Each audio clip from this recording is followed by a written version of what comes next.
Hey everybody, Jen here, Gen X Website Design and Strategy. And in this video, we're going to answer the question, are search engines prioritizing answers instead of keywords?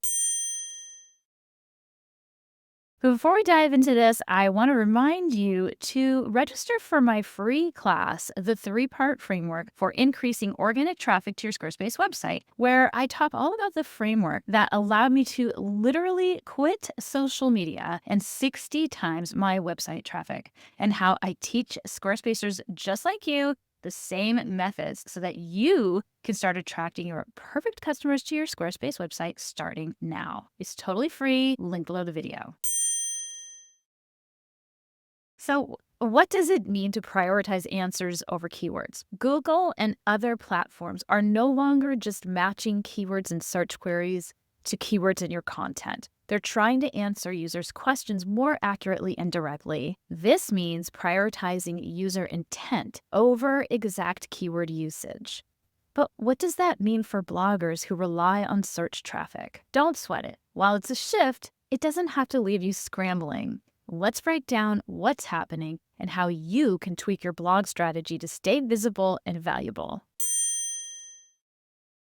Search engines like Google are evolving to prioritize user intent. This means understanding what the user is really asking instead of just matching the exact words they type. Advances in natural language processing, also known as NLP, allow search engines to analyze content, phrasing, and even conversational queries. Here's a simple example. If someone searches, best way to care for indoor succulents, Google doesn't just look for posts stuffed with the phrase care for succulents. It tries to find a post that answers the query with detailed, helpful, and accurate information. Some factors driving this change are voice search. The rise of voice assistants like Alexa and Siri means more people are phrasing searches as full questions. Also featured snippets. Google now highlights quick answers at the top of search results, pulling content directly from the web, including FAQs, which, by the way, you should add to every section of your blog posts. And these FAQs should address what's been covered in that section. And by the way, I have FAQs in this video's blog post that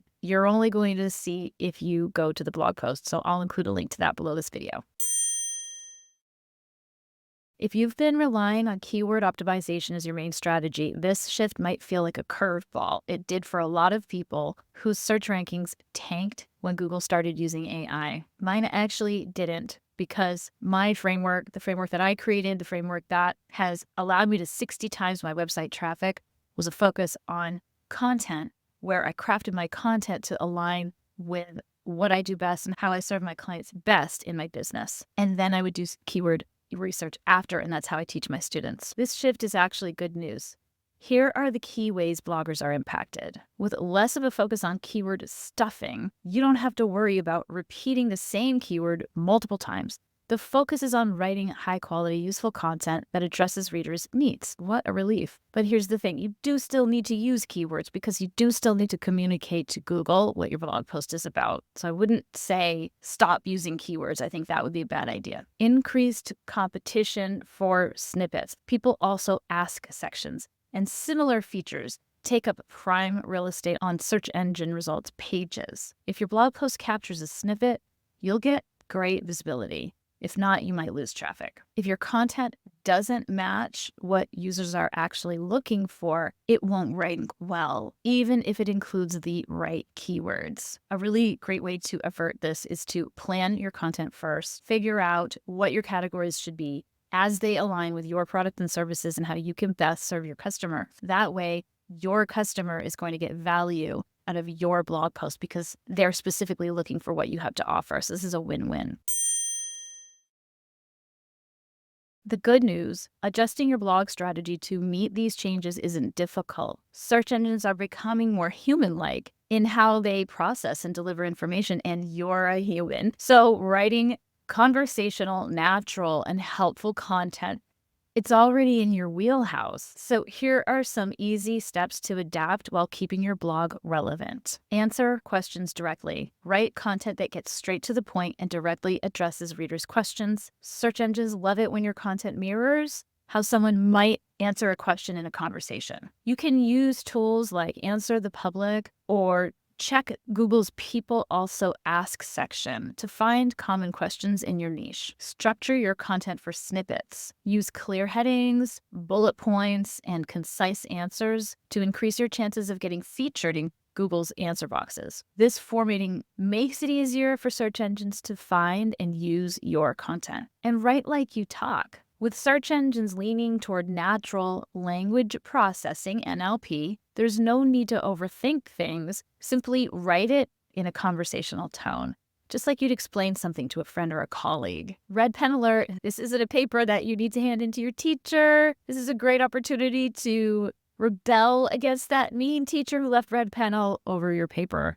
The traditional rules of grammar don't apply here. This approach also caters to voice search queries, which often reflect how people naturally speak. Okay, so you do still need to use keywords. Use long tail keywords and specific phrases. Focus on long-term keywords and phrases that mimic natural questions like, how do I care for succulents indoors during the winter? These are often less competitive, which is good and what you want to use as a blogger, and align closely with search intent. I use SEO Space to help me with this. It's been a game changer for me.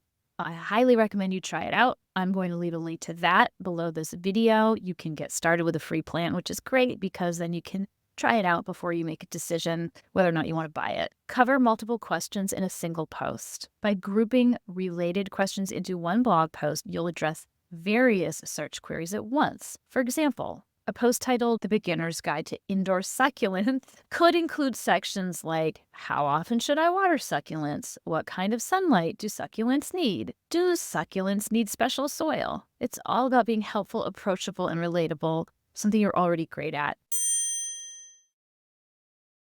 Search engines may be focusing more on answers than keywords, but that doesn't mean your blog has to lose its edge. By prioritizing user intent, which is what we should have been doing all along, frankly, structuring content for snippets and writing in a natural tone, you can keep your blog relevant and continue to grow your audience. And I want to just throw something in here that I didn't put in the blog post. Google is always focused on improving the user experience. That's it. So we may not know exactly what the future looks like as far as Google searches go and any search engine, okay? They all have the end user in mind, okay? But they're always working to improve the user experience. So at least we know that. It's not like trying to deal with a social media algorithm who's always going to favor viral content or influencers or things like that. They're not so much about the user experience. Google and search engines, they are about the user experience. So whatever changes occur, they're always going to be an improvement for the user. And so then we can adapt to that. Much easier than trying to adapt to a social media algorithm, okay? I'd love to hear your thoughts. Please feel free to share them below. Remember that if you go to my blog post, you're going to find FAQs. So if there's anything in here you've got questions about, you might find the answers over there. But you can sure feel free to ask your question here. And if you did find this helpful, please consider subscribing to my channel and maybe sharing this with someone who you think could use some help with this. And remember, web design is really fun, but it's your website's job to attract and engage your target audience. And you do that with your blog. If you haven't already, sign up for my free class, the 3-part framework for increasing traffic to your Squarespace website. The link to that is also below this video. Or you could check out my blog for lots of free tips and advice.